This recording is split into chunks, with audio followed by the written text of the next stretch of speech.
faly miarabanao Andriamatoa Filoha. Voalohany indrindra aloha dia misaotra tsy mankasitraka anao be dia be a. Nanaiky ho vahiny midi Madagasikara zany a amin'ity le rubrique na fandaharana vaovao a voanjokafana ity.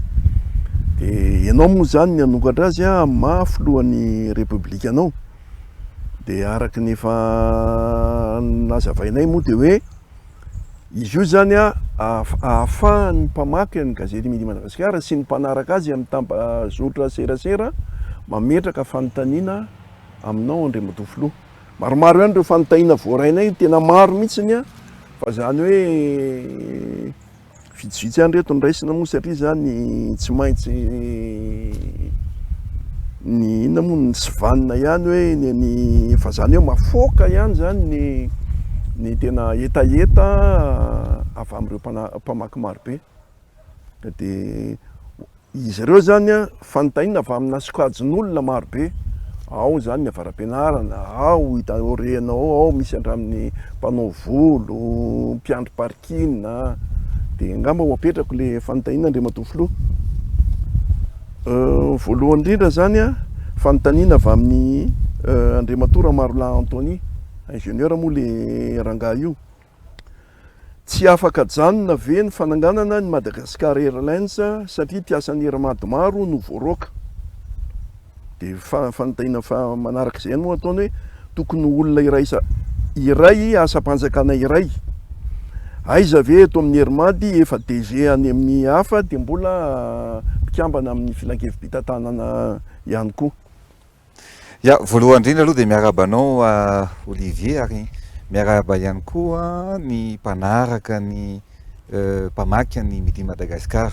Indrindra moa zany ankafaliana tokoa no andraisako anjara amin'izao fandarana voalohany zao izay ataonareo eo amin'ny midi amin'ny réseaux sociaux. Tonga soa tanànanareo tonga soa ety Ambomanga, ito moa no misy manga kely. Ety moa zany dia Ambomanga kely izay tanàna misy mba fialago voly ihany koa rehefa andro fialatsasatra na tsy fiasana toy izao andro anaovantsika ny jinijinika sy hamalina ny fanontaniana ny mpamaky ny midi Madagasikara ity.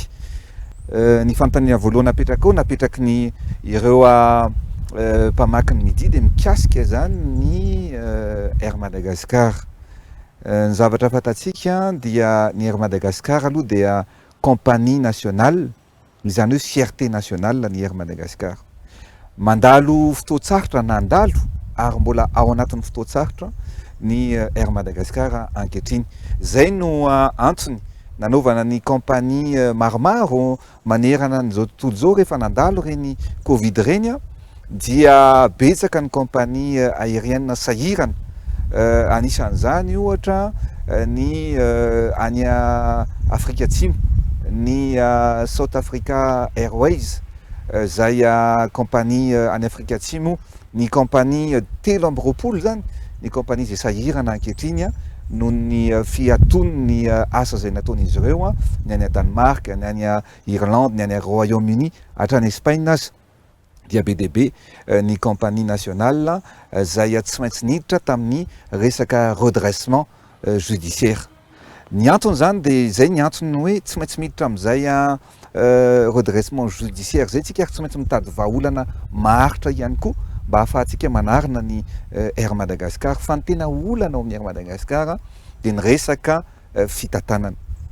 Zay zany ny zavatra misy ankehitriny. Noho izany zany dia eo ihany koa raha va miresaka compagnie nationale zany tsika dia tsy maintsy jerevana ny régularité, zany hoe tsy maintsy rehefa miteny ianao alatsinainy misy ny ponctualité.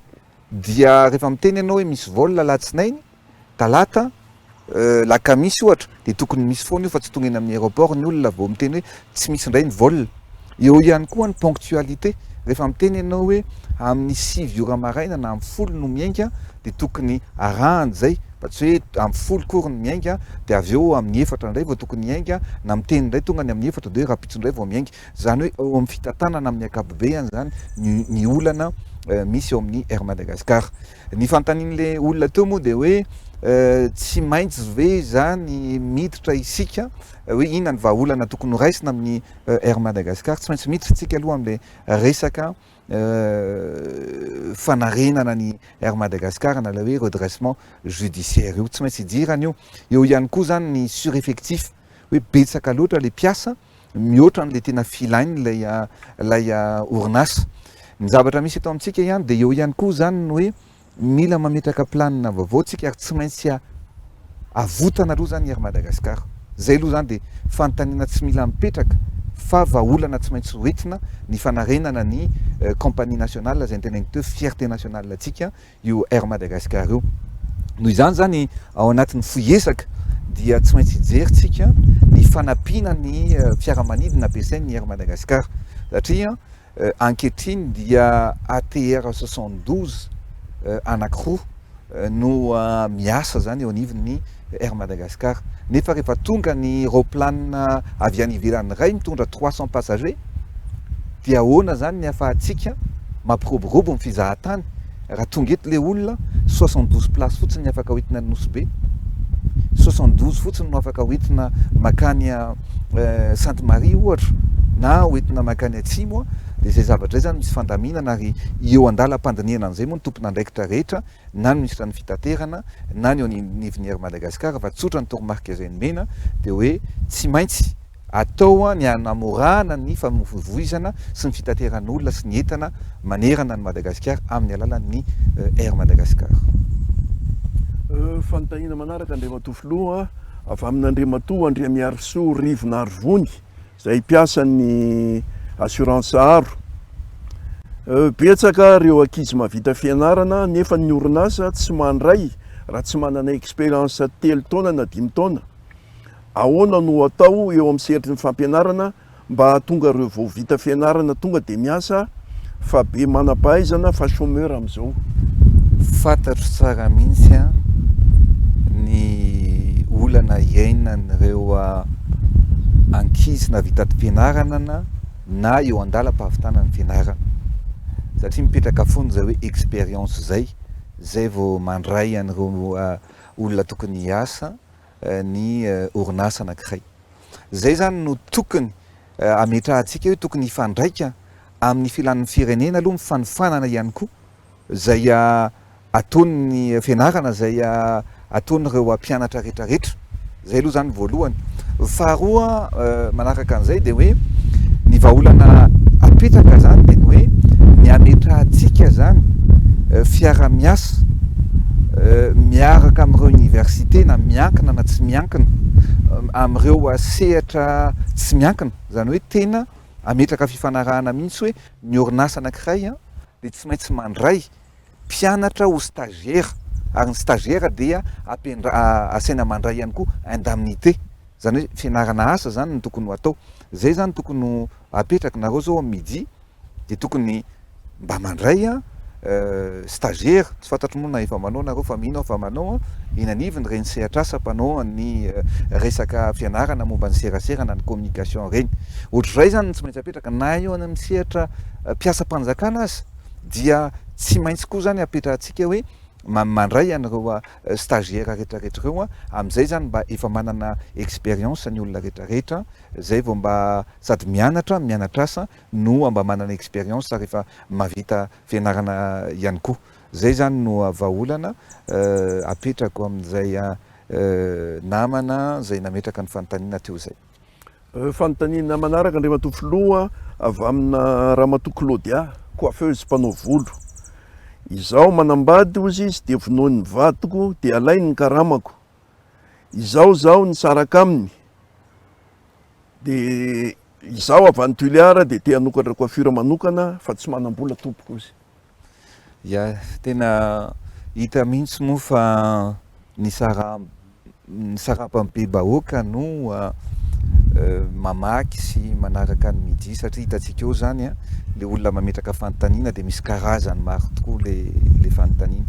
Ny zavatra fanontaniana apetrany teo zao de hoe fijaliana ao anatina tokantrano anankiray misy vady zay mamono le vehivavy zany miasa de le lehilahy maka an'ilay vola zay karama vity katsimboana zay azon'ilay ramatoa.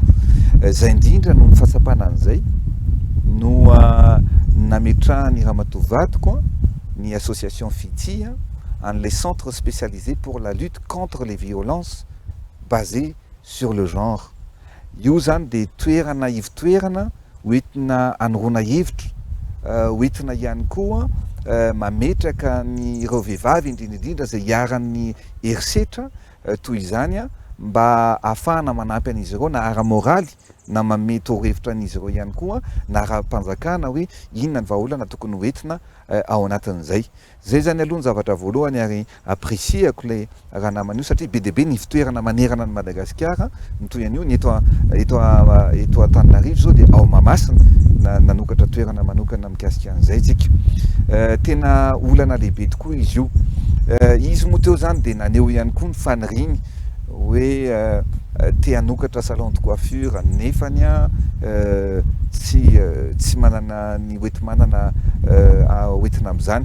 Eto moa dia miteny mihitsy hoe ao anatin'izany mihitsy ny zavatra apetratsika zany zao hoe anao an'ireo centre de formation professionnelle hoetin'ireo olona rehetrarehetra zay zavatra apetratsika dia ny hoe ny olom-pirenena anankiray dia tokony apetratsika mba tsy ho vesatra eo anivon'ny tokantrano, tsy ho vesatra eo anivon'ny fiarahamonina ary tsy ho vesatra eo anivon'ny firenena.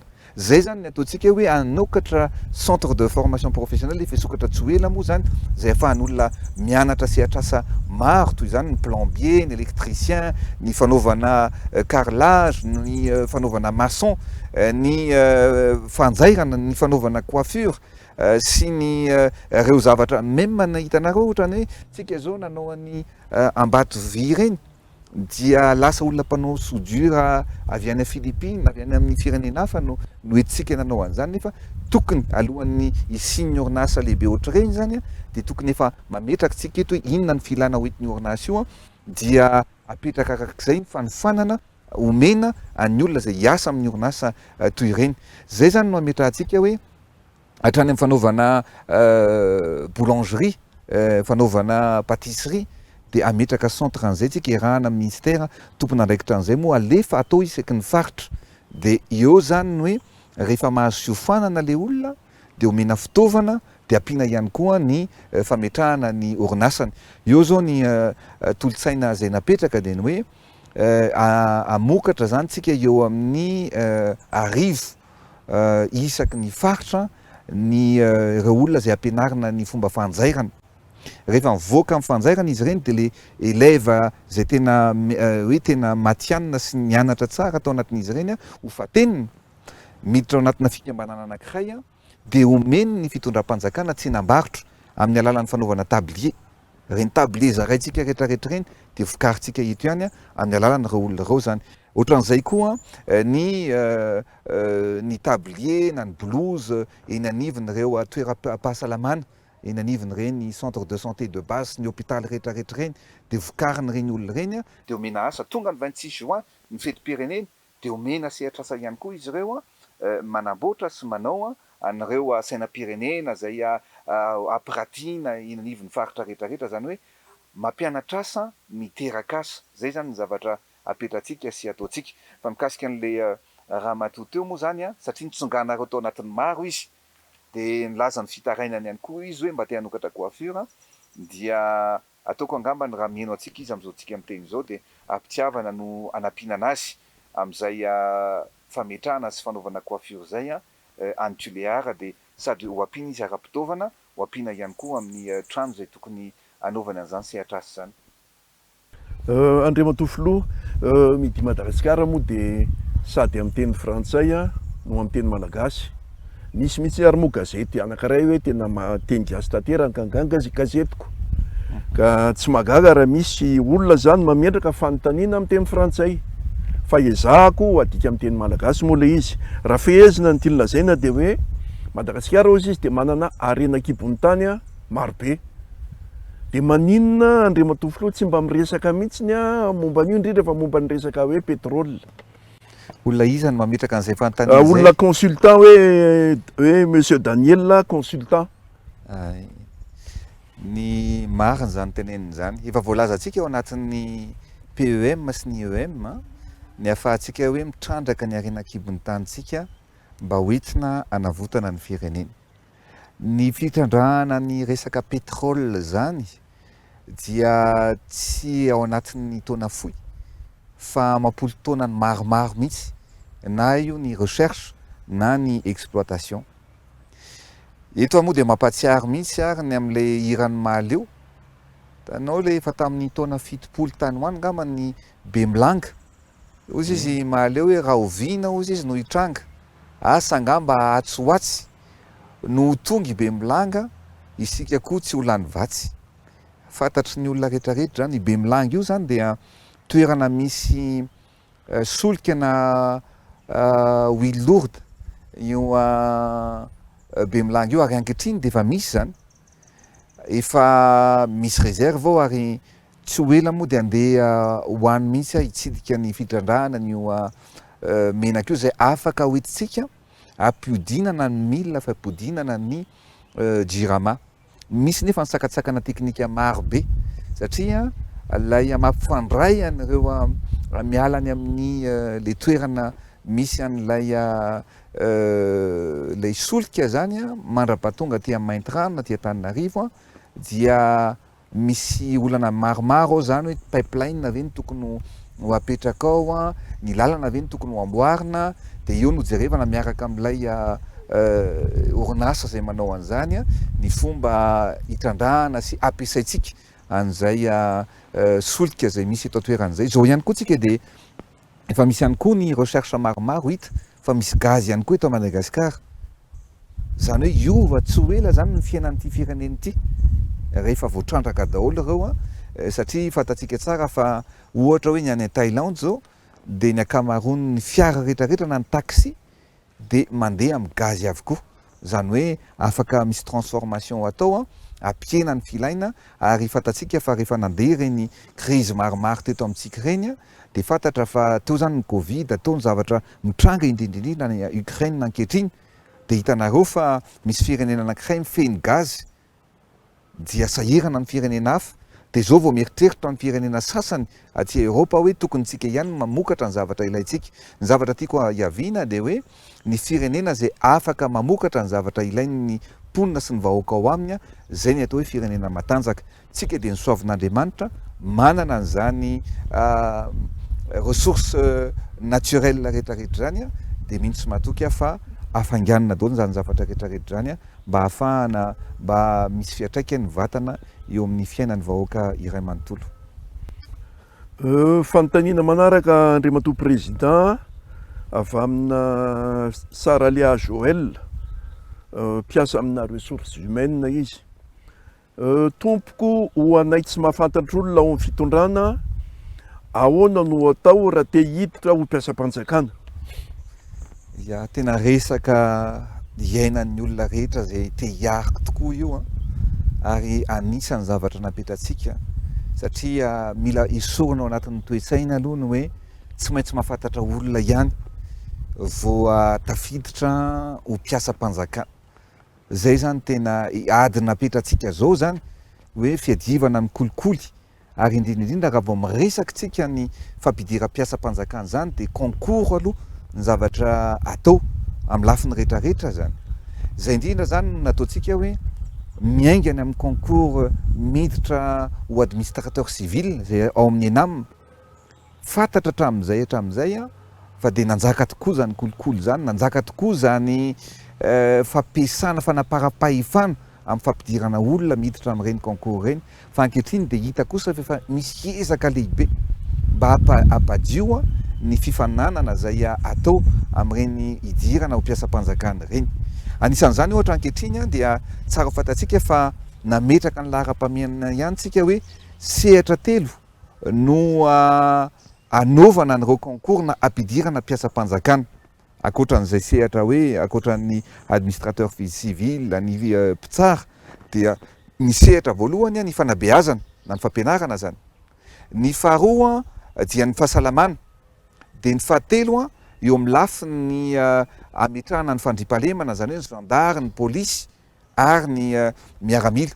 nanaovana ezaka manokana ohatra zao a ny sehatry ny fanabeazana satria raha tamin'ny 2019 4000 ny isan'ny recrutement natao ho an'izay reo mpampianatra frame sy ireo zay mpampianatra tokony mpianatra zany a dia tamin'ny taona 2021 farany teo a dia 17 500 nisan'ny mpampianatra no raisina ary ny ezaka apetratsika zany mandra-pahatonga n'ity 2022 ty a dia 2019 ka hatramin'ny 2022 ezaka zany tsika mba hatratrany amin'ny 31 500 nisan'ny mpampianatra zay ho raisina ho mpiasa-panjakana raikitra zany de ohatran'izay ihany koa ny eo amin'ny fahasalamam-bahoaka tena tenenina mihitsy ohatran'ny eo anivon'ny fiadidiny repoblika zao dia nanana quota hoe afaka mampiditra mpiasa-panjakana fa nalefanay le izy hoe ny ministère rehetrarehetra na ny fiadidiny repoblika dia mandefitra daholo aloha fa efa be loatra ny olona efa ao tafiditra ao satria mpitantana mantsy mipitondra ny fandimy dia zatra foana mampiditra mpiasa-panjakana dia lasa betsaka le olona ao anatina ministère anankiray na ao anatina institution anankiray zay zany no nezahana hoe eo anivon'ny fahasalamana dia namena quota manokana eo anivon'ny gendarmerie pirenena dia namena quota manokana dia ohatran'izay ihany koa ny filaminam-bahoaka mena quota manokana ka manoloana n'lay fanontaniana napetrak'ilay ramatoa zay miasa eo anivon'ny ressources humaines teo a dia amin'ny alalan'ny concours ihany no ahafahana miditra ho mpiasa-panjakana ary tokony mijery zany ny olona zay maniry am'izay hoe rehefa misy ny fampiatsona rehefa misy ny annonce atao mangarahara hoe misy ny fidira mpiasa-panjakana dia maprisika mihitsy amin'ny olona rehetra mba handray anjara amin'izy ireny ary raha sanatria mahita zavatra tsy fetezana dia misy ny doléance eo anivon'ny fiadidiny repoblika fa dia mandray an'ireny moa zay ary ady amin'ny kolikoly mba tsy sinitsony ny ankiatrany an-trano amin'ny fampidirana olona ho mpiasa-panjakana. Fanontaniana avy amin'ny olona ihany tompoko inona no manakana ny fitondrana tsy hiara-iasa amin'ny tsy miankina amin'ny fananganana orinasa lehibe indrindra misahana ny fambolena sy fiompiana ary fanodinana. Marina mihitsy ilay zavatra teneniny teo satria ny fanontaniana moa zany napetrany sy hoe inona no sakana tsy hiarahan'ny fitondram-panjakana hiara-iasa amin'ny sehatra tsy miankina zay no anaovantsika zavatra roa ny voalohany dia tsy maintsy apetraka ny hoe industrialisation de Madagascar satria ny fametrahana orinasa lehibe no miteraka asa ihany koa eo anivony reny zavatra rehetrarehetra reny zay zany napetratsika hoe hiarivory tsy hoe efa niara-mivory tamin'ireo sehatra tsy miankina rehetra fa hiarivory amin'izareo zany ametraka paikady goavana isika amin'ny ametrahana ozinina isaky ny faritra na ozinina ihany koa zay apetraka na eto andrenivohitra na manerana ny Madagasikara dia ametraka zany tsika mesure incitative zany hoe fepetra ahafahana maprisika an'ireo orinasa ampiasa vola bebe kokoa eto a Madagasikara zay zany ny zavatra ataontsika dia ametraka an'io cadre légal io zany afaka fotoana fohy herinandro vitsivitsy dia ametraka an'izay satria za dia resy lahatra fa ny sehatra tsy miankina no afaka fanohitra lehibe ahafahantsika mamorinasa sy mametraka ihany koa orinasa eto amintsika miresaka ihany koa izy teo famboleny vao tamin'ny herinandro angamba ny hitanareo fa tany amin'ny FOFIFA ary nametraka mihitsy hoe tsy maintsy atao paikady sy lahara-pamehana alohan'ny fankalazana ny iverenany fahaleovantena ny conférence nationale pour l'autosuffisance alimentaire na ny fikonan-doha nasionaly ho an'ny fahavitantena ara-tsakafo tsy azo adinotsika fa 80 isan-jato ny malagasy dia tatsavoko noho izany dia ao anatin'io conférence nationale io no ijerevantsika ny anomezana tany an'ireo mpamboly tatsa ray zay faharoa manarakarak'izay no amezana tany ihany koa an'ireo mpandraharaha zay ahafahana mampitombo ihany koa ny lemaka zay tokony ho volentsika fa indrindraindrindra ny fanampiana ny tatsa rehetra mba hampitombo ny vokatra ny zavatra misy mantsy dia zao ny rendement na ny vokatra azo ny mpamboly anankiray dia eo amin'ny 4 tonnes na l'hectare eo raha ampitsika tosika zany ireo tatsara eo ary tsy maintsy ho ampiana tosika ka raha mahazo rendement ny amin'ny 8 hectare any dia sady mitombo ny vokatra azony no miakatra ny farim-piainany no mitombo ihany koa ny vola miditra eo amin'ny sehatry ny tatsa sy ny fianakaviana anankiray. Zay ny ametrahantsika an'ilay conférence nationale io pour l'autosuffisance alimentaire. Ny lalan-tsaina hoentinao anatin'izay dia tsotra, tsy ame trondrotsontsika fa arato amin'izay zany mihinan'ny olona. Efa nanafatra vary mbetsaka tsika teo, tsy maintsy nilainy reny satria tsy maintsy atao ny hinanan'ny vahoaka malagasy sakafo. Fa zao kosa sika dia ametraka ny planina, efa nametraka hatramin'izay moa fa anatanteraka ny planina zany mba hahafahan'ny malagasy amin'izay mba aleo tena ara-tsakafo. Ohatra ny tamin'ny taona 70 sy 80 dia i Madagasikara no grenier rizicole na Madagasikara no sopotra amin'ny arabary taty amin'ny continent africaine sy taty amin'ny océan Indien. Izy tsy mahafantatra an'izany madrigal zany zay naondrana manerana ny Afrika, fa ankehitriny zany dia tsy nitombo izay famboletsika izay, nefa mivahoaka malagasy ny nitombo dia any ka ny vary voletsika dia lasa tsy ampy antsika indray azy. Zay no anampiana anaovana ezaka manokana anampiana ny tantsaha sy ny tantsaha malagasy. Fanontaniana manaraka Andriamatoa Filoha avy amin'ny Ramatoa Ranarivelo Adeline, officier public prakteny. Moa ave Andriamatoa Président dia rariny raha olona tsy misitraka, tsy namboly na dia ahatra iray aza no mahazo ny taninay izay efa nohajarin'ny razanay ampolo taonany maro. Ankehitriny bodony avokoa ireo voly azo tsy zava-misy rehetra ny sasaranay hatramin'izay. Inona ny vahaolana amin'izany Andriamatoa Filoha? Ya, io resaka tany io dia olana iaina ny malagasy maro be manerana ny nosy. Tsy misy faritra anankiray izay tsy alehako ka tsy misy olona tsy mitaraina amin'ny fanaparam-pahefana, amin'ny kolikoly, amin'ny ady tany. Misy olona dia io mihitsy ny asany, ary misy olona dia tena manapatra ny fahefana amin'ny fangalarana tany ny olona. Betsaka amin'ny malagasy koa ny tsy mahita taratasy, dia zay mahita taratasy zany no mibodina makakeriny ireny tany ny olona zay nanajary ny tany ohatran'ilay nilazain'ilay olona nametraka ny fanontaniana teo.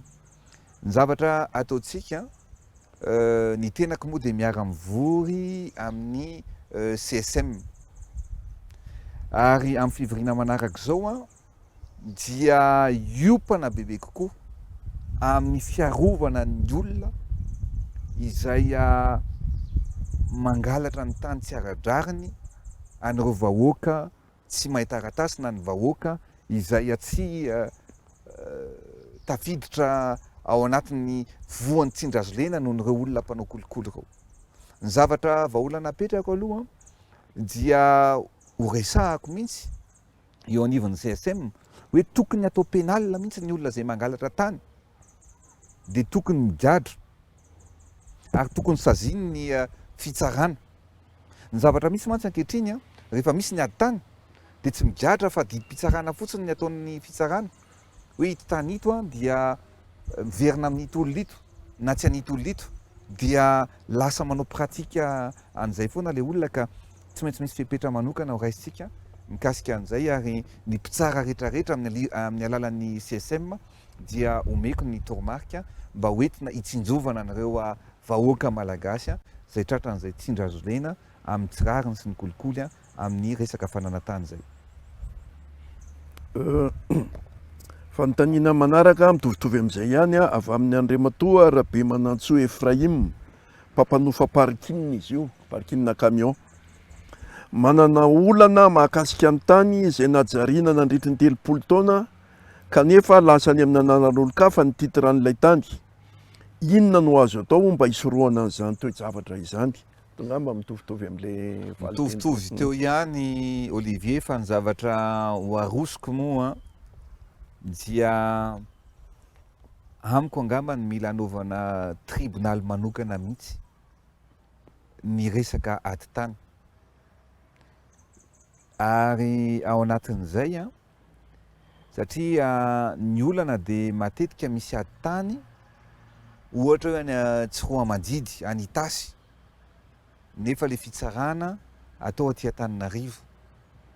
Le mpitsara tsy mahita ny zavatra any, zany hoe tokony misy enquête mihitsy atao zany amin'ny resaka ady tany fa tsy mise basé fotsiny amin'ny taratasy satria misy olona be deaibe mahay taratasy dia raha ny taratasy ny jerevana dia le olona ny soloky le olona manao kolikoly no tompony le tany fa raha ny tena izy a de mila enquête mihitsy a arak'izany tenenin' zany olona nanontany anao fahandroan'izay a ary tena sujet anankiray io tsy maintsy ahitantsika vahaolana ary tsy maintsy misy ezaka manokana atao mba hoentintsika hidedavana vahaolana maritra sy hanamaivana ny hisorohana ny kolikoly izay misy eto amin'ny firenena.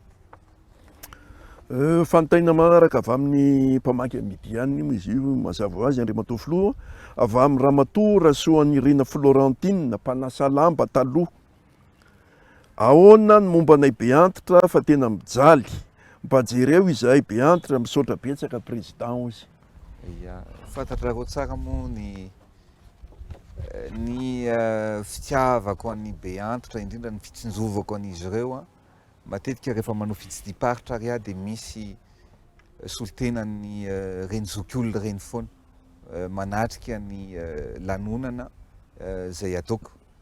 Ny zokiolona dia manana ny anjara toerany manokana eo anivon'ny fiarahamonina ary tsara ho fantatsika fa tamin'ny andron'ny tetezamita azy de efa nanao an'ireny trano hoentina mia ny zokiolona reny na centre de rencontre de loisirs des personnes âgées zay tamin'ny faritra maro be no nametrahana an'izany tany Akazobe, tany Anjozorobe, tany Ambositra, tany Fenerivo Atsinanana, tany Sainte Marie, tany Maroantsetra nametrahana an'izany foto-drafitrasa rehetrarehetra zany ary hita mihitsy fa nitondra voka-tsoa.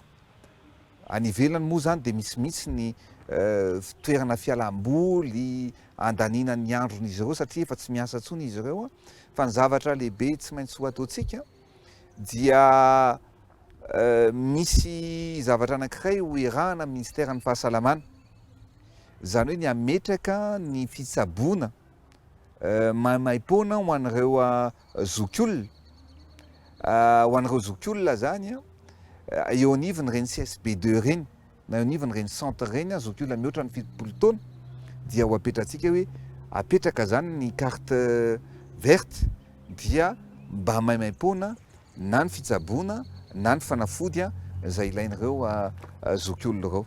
Ny ministèren'ny population ihany koa moa de efa mikarakara efa misy ihany mihetsika maro zay ataon'izy ireo fa rehefa misy vanim-potoana hoe rehefa fetim-pirenena toy izao na ohatran'ny ho avy afaka tsy ho ela sy rehefa miditra amin'ny vaninandro ririnitsika na rehefa Noely na rehefa misy hetsika de zay no manampy fa ataoko angambany fa misy fijerevana manokana sy fitsinjovana manokana atevenina amba hijerevana n'ireo zokiolona rehetra ireo. Fanontaniana manaraka avy amin'ny ramatoa Ramahandry Lantotina assistante académique. Inona marina ny tena lahara-pahamehan'ny fitondrana amin'izao fotoana izao? Voalaza fa nahazo famatsim-bola betsaka ny fitondram-panjakana ka mba manitikitika ny alala hoe trosa avokoa ve izy ireny? Mibaby trosa ve zany ny taranaka? Ya zavatra roa angamba ny fanontaniana eo zany voalohany hoe inona ny lahara-pahamehan'ny fitondram-panjakana de faharoa izy miresaka amin'ny resaka trosa rehefa mahita angamba izy mifanampiana sy ny vola azontsika eo anivon'ny banque mondiale na ny FMI reny. Lahara-pamehana ny fampandrosoana de lahara-pamehana daholo ny zavatra rehetra. Ny zavatra apetratsika de ny hoe ahoana ny atratrarana ny fahatarana amin'ny fampandrosoana teto Madagasikara. Ao anatin'izany dia misy ny asa maika tsy maintsy atao ho fanarenana ny firenena. Misy zany noho izany misy ny tetikasa mila tanterahana aingana ary misy ny asa fampandrosoana amin'ny lavitrizaka tsy maintsy hotratrarana ihany koa. Lahara-pamehana daholo io fa ny zavatra nataon'ny fitondram-panjakana zao dia ny hoe mametraka ny présence de l'État, zany hoe fijoroany ny fitondram-panjakana amin'ny alalan'ny foto-drafitrasa zay ilain'ny vahoaka, manakaiky ny vahoaka, takian'ny vahoaka. Anisan'izany ohatra ny voalohany indrindra ny mikasika ny fampianarana ohatra. Tsy ampy ny sekoly eto amintsika be dia be ireo zaza mianatra amin'ny tany, be dia be ireo zaza araka ny lazaiko hatramin'izay hoe ny mianatra misy boky aza sarotro, ka ny mianatra tsisy boky moa zany ahoana vao mainka sarotro. Zay ny antony nametra atsika EPP, CEG, lycée manerana ny Madagasikara, eraky ny districta manerana ny Madagasikara, dia nanamboarana avokoa sekoly. Lahara-pameana zany. Ny fametrahana boky, dictionnaire voalohany nataontsika, dictionnaire zay zaraina manerana ny UPP, zay malagasy manazava ny teny malagasy, malagasy amin'ny teny frantsay, zaraintsika zany. Eo ihany koa ny boky rehetrarehetra ho an'ny olona zay manala fanadinana, maimaimpona daholo zany any anivony reny sekoly reny. Ary eo ny fampitovana, zavatra mahafinaritra anazy hoe naiza alehanao manerana ny Madagasikara, dia mahita ianao an'ireny tablier anaovany reny ankizy reny, mahita ianao ny kitapo hoentin'ny ankizy. Ary indrindra be dia be ny ankizy tsy manao kiraro mandeha mianatra, fa afaliana ohatr' zany ny amponao rehefa mahita an'ireny ankizy reny manao an'ireny sandale reny. Zay zany ny fampianarana. Faharoa, ny université. Mba ahafantatsika fa betsaka ane ny université, ny mpianatra eto amintsika no tsy tafiditra amin'ny université. 60 000 anisan'ny olona afaka baka isa-taona, fa 20 000 fotsiny no afaka miditra mianatra amin'ny université.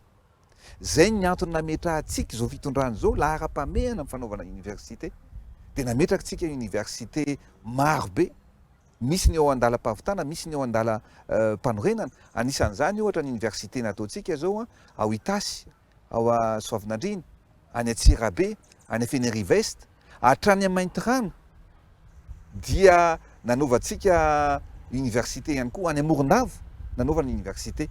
Ary vao tamin'ny filakevitra minisitra Voatsoela dia nilazaka ihany koa tsika fa anamboarana université ihany koa any Antsohi, any Atala, ary any Tolaniaro, Manakara, Ambatondrazaka, any Mantsitsara. Zany zany dia anamboarana université daholo. Lahara-pameana zany, izy ny afaka hiteny amintsika fa tsy lahara-pameana ny fanaovana université. Zay zany mikasika an'izay. Ankoatran'izay dia maro ireo zavatra napetratsika ny lahara-pameana, les présences de l'État. Mba fantatry Olivier ve fa amin'ny district zay misy eto amintsika 119 district, dia 42 fotsiny no misy tribunaly. Hatramin'ny fahaleovantena ka hatramin'izao 42 no misy tribunaly. Raha misy olona zany namoan'olona na navita heloka ohatra tao Sainte Marie, dia le olona tompon'le havana maty indray no mandofre mandeha makany Afenerivo Atsinanana, miampita sambo hitsaraina an'le olona. Zay le hoe fanatratrarana ny zavatra fahatarana nisy teto amintsika. Tsy azo sika eritreretina hoe Sainte Marie zany tsisy tribunal ratsy tamin'izao fitondram-panjakana zao. Zany anie ny zavatra misy eto amintsika. Jerevy tsara ny tribunal napetratsika zany zao Sainte Marie, any Asambava, any Beroro, any Manoro, Ambilibe, Ambatofinandrahana, lavitra zany Ambatofinandrahana zany tsy misy tribunal ihany. Rehefa misy asan-dahatra tsy misy tribunal ihany. Any Bealalana, any Befandriana Nord, isika zao no nametraka an'izany tribunal zany. Zay le hoe mametraka ny présence de l'État amin'ny lahara-pameana zay amin'ny alalan'ny foto-drafitrasa manakaiky vahoaka. Anisan'izany lalana maro isan-karazany zay ataontsika eto amin'ny firenena. Fanatratrarana daholo zany hitansaiko aminao vitsivitsy fotsiny Olivier. Misy député anankiray any Mananara, le Robert, nanao mihitsy izy hoe io mikasika ny RN5 io, satria efa very fanantenana ny olona hoe mba ho vita ve zany RN5 zany. Vao tsy ela volana vitsivitsy zany nametraka ny vato fehizoro anaovana ny lalana mampitohy any Soneranivongo makany Mananara. Zay zany. Ny RN5A Ambilibe makany Vohemara. Asa nataontsika zao daholo zany Olivier, Ambanja makany Diego. Vao napetratsika ny paozin'ny première pierre an'izany ny RN44 zay tsy ninony olona fa ho vita nanovako vily rano mihitsy ary efa andala mpavitany zany zao am'izao tsika miteny zao vao nitokanako tsy ela ny lalana mampitoy any vohipeny sy farafangana lalatany iny hatramin'izay zao zany zao amboaritsika zany zavatra rehetrarehetra zany ary voafamatsim-bola vitatsika no nametraka an'izany am'izao fitondran' zao niaraka tamin'ny banque mondiale hoe aiza ny lahara-pamehana atraminy nahazoana fahaleovan-teny ny RN10 ny apahany maro amin'iny dia lalatany atraminy nahazoana fahaleovan-teny ka hatramin'izao iny RN10 iny moa dia mampitoy any miala aty Ambovombe mandalo amin'ny Tsiombe mandalo amin'ny Beloa mandalo any Ampany Ejeda Betioky ary tonga eo amin'ny Sapanana zay mampitoy mandrapatonga ny Toliara zany no asa lahara-pamehana satria nantany moa le mpametraka hoe inona ny lahara-pamehana lahara-pamehana daholy na ny lalana na ny fampianarana na ny fahasalamana na ny fandriampahalemana ary miresaka lalana ihany tsika eto moa sady manararoatra ihany am'izao interview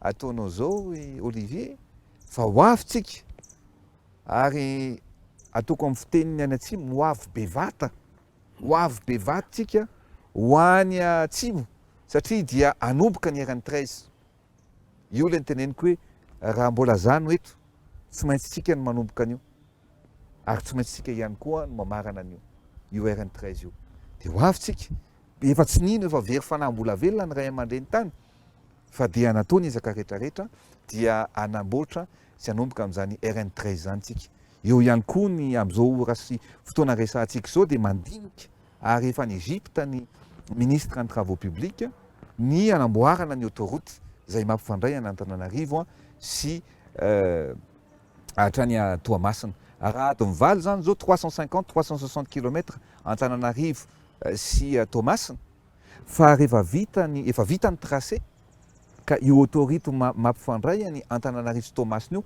mandalo eo Andaingo zay mampifandray any Ambatondrazaka ihany koa de ho 250 km de eritreretinao am'izany Olivier fa rehefa totosa Soamatsara zany Tahin'Andriamanitra tsika ka vita zany lalana zany ary tsy maintsy ho ataontsika zany dia adiny roa sasany zany Antananarivo sy Toamasina zany ny ezaka ataontsika lahara-pamehana daholo zany ka na eo amin'ny lafin'ny fahasalamana lahara-pamehana koa ny lafin'ny fahasalamana mba fantatro efa kabarina ataoko io fa mba fitiniko eto ny hôpitaly voalohany teto Antananarivo dia teo amin'ny hôpitaly ny Soavinandriana inona ny antony Soavinandriana satria ny mpanjaka vavy Ranaval tamin'ny 1890 no nametraka nanamboatra an'izany hôpitaly Soavinandriana zany satria ny Andriana Manasoa de hita ny hôpitaly Soavinandriana zay no io hôpitaly Soavinandriana tamin'ny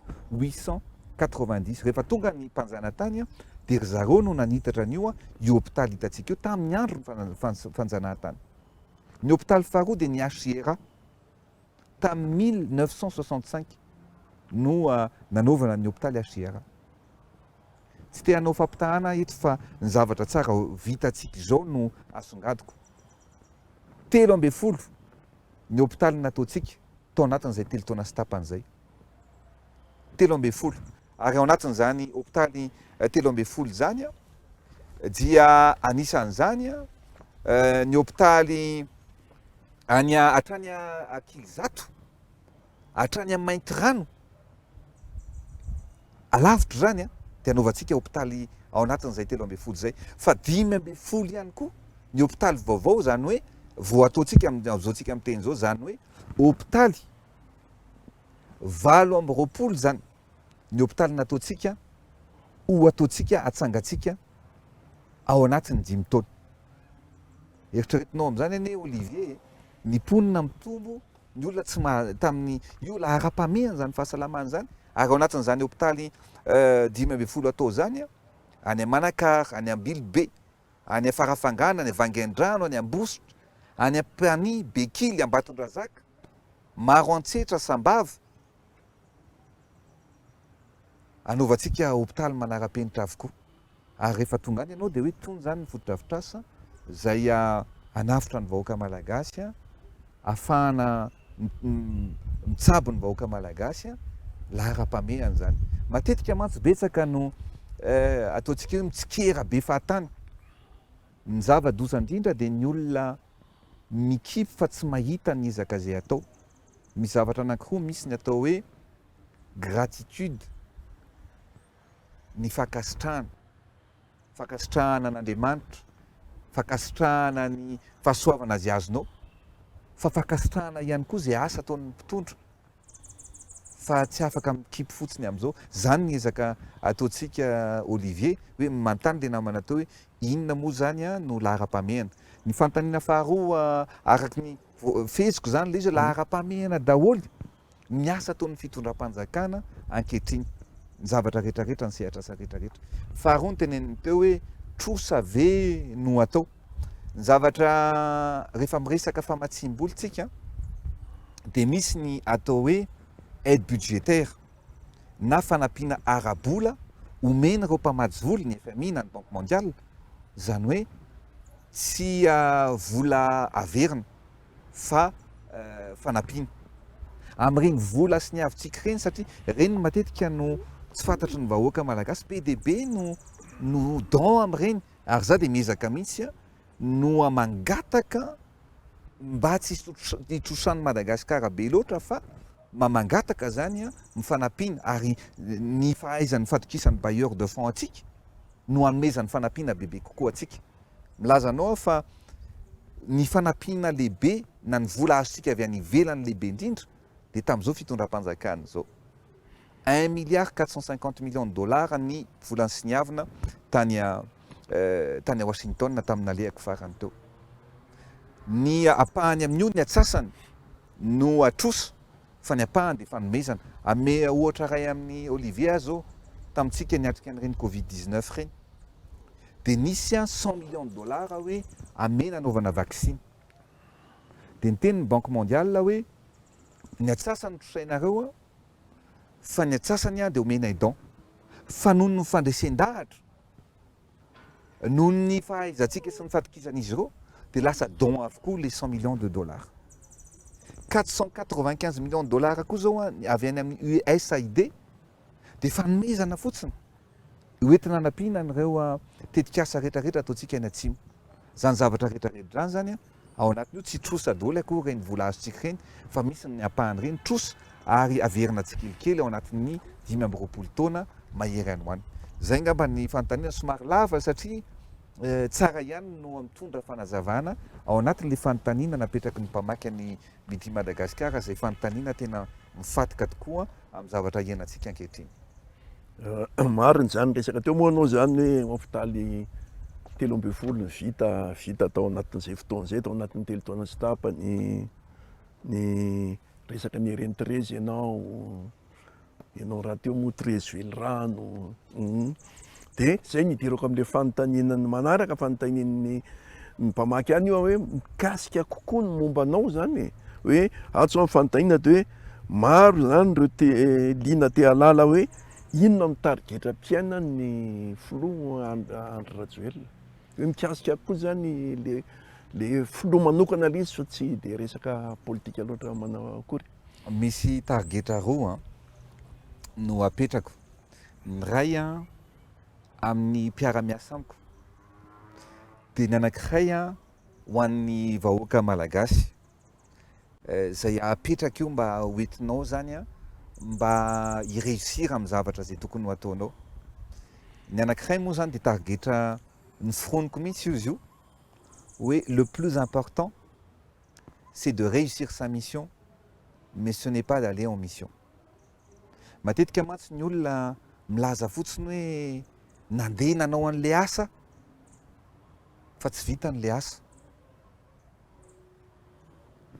Amiko zany ny fahavitan'le asa sy ny mission napetraka taminao, na filohan'ny repoblika ianao, na ministra ianao, na olom-boafidy ianao, na olom-boatendry, dia ny fahavitanao ny andraikitra zay napetraka taminao, ny tanjona zay napetraka taminao, tsy misy excuse io zany fa zay ny voalohany.